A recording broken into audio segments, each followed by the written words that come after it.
이번 시간에 살펴볼 인물은 대도수와 탁사정인데요. 먼저 대도수는 워낙 기록이 없어서 그의 출생연도와 출신 등은 알 수가 없습니다.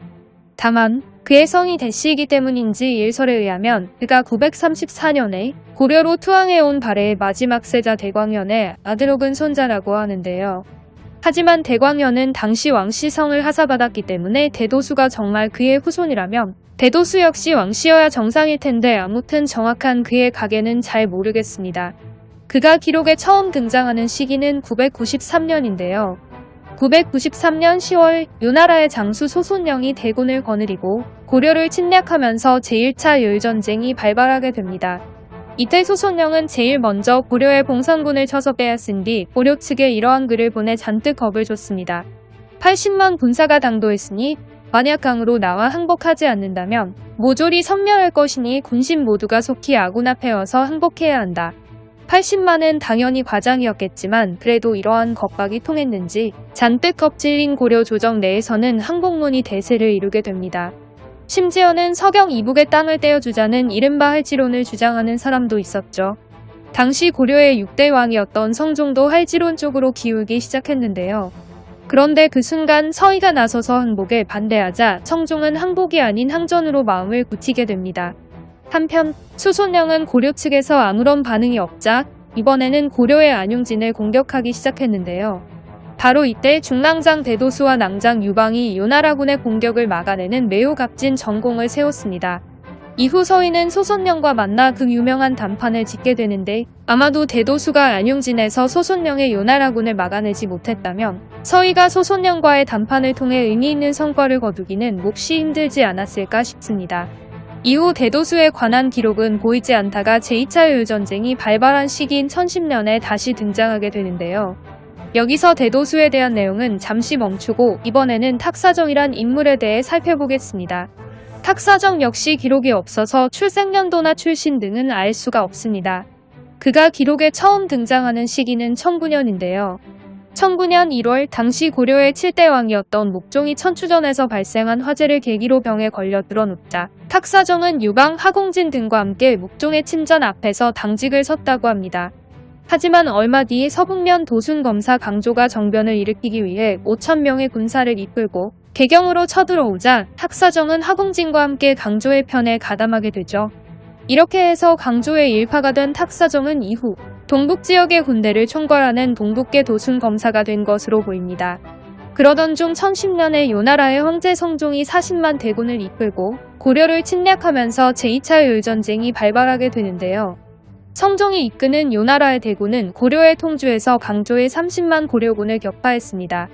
그리고 승세를 탄 요나라군은 이어서 고려의 곽주와 안북부 그리고 숙주를 함락시켰고 이번에는 고려 제2의 수도인 서경을 위협하기 시작했죠.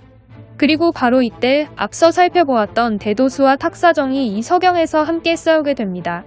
당시 서경의 상황은 생각보다 심각했는데요.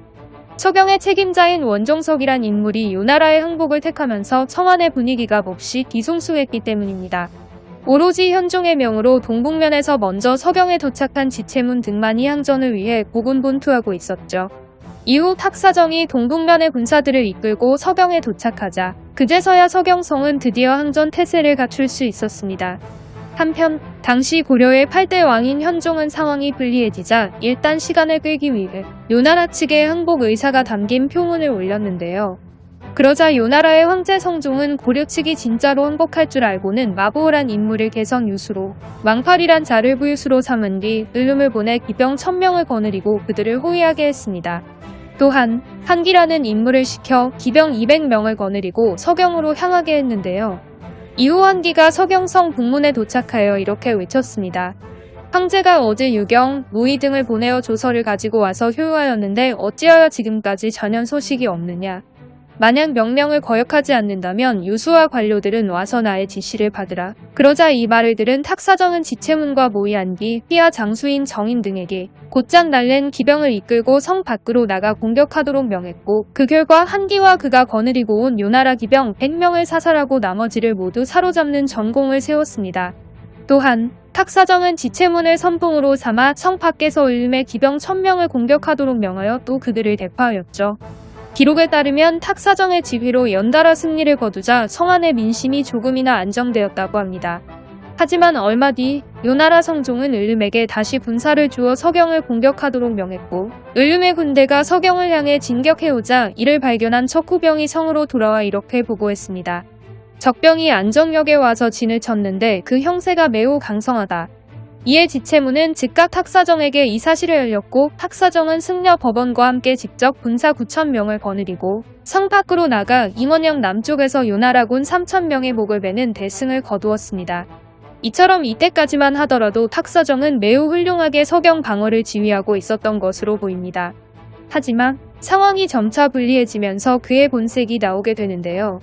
기록을 따르면 바로 다음 날 지체문이 다시 성 밖으로 나가 요나라군과 전투를 벌였는데 이때 요나라군이 패하여 달아났다고 합니다.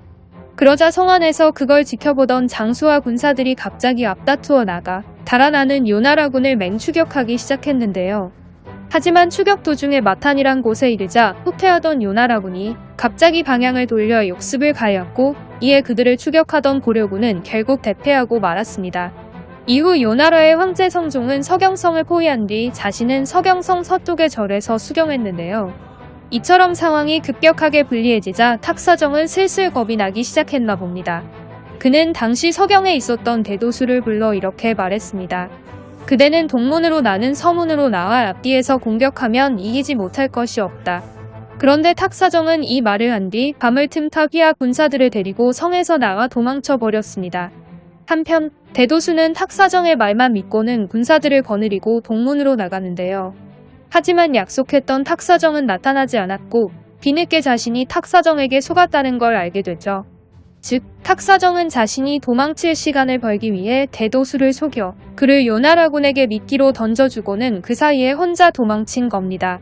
대도수는 전력의 열세를 뒤집기 어렵다고 판단하여 결국 휘하 군사들과 함께 요나라군에 항복하고 말았습니다. 대도수에 대한 기록은 더 이상 존재하지 않아 이후로 그가 어떻게 되었는지는 알 수가 없습니다. 한편 탁사정의 도주로 서경성은 큰 혼란에 빠지게 되는데요. 기록에 따르면 당시 서경의 장수들이 뿔뿔이 흩어져 버리고 성안의 민심이 흉흉하게 되었다고 합니다. 하지만 얼마 뒤에 훗날 제3차 요일전쟁에서 맹활약하게 되는 조원, 그리고 강림참 등이 활약하여 결국 끝까지 성을 지켜내게 되죠. 혼자 도주한 탁사정은 제2차 요일전쟁이 끝난 직후 무관의대부로 승진했습니다. 이때까지는 아직 그가 서경에서 도주했었다는 사실이 조정에 알려지지 않았었나 봅니다. 하지만 얼마 뒤에 강조 세력에게 전쟁의 책임을 묻는 과정에서 탁사정 역시 강조의 일파로 몰려 박승, 최창, 위종정, 강은 등과 함께 먼 섬으로 유배되게 되죠. 이후로 탁사정에 대한 기록은 찾아볼 수가 없습니다.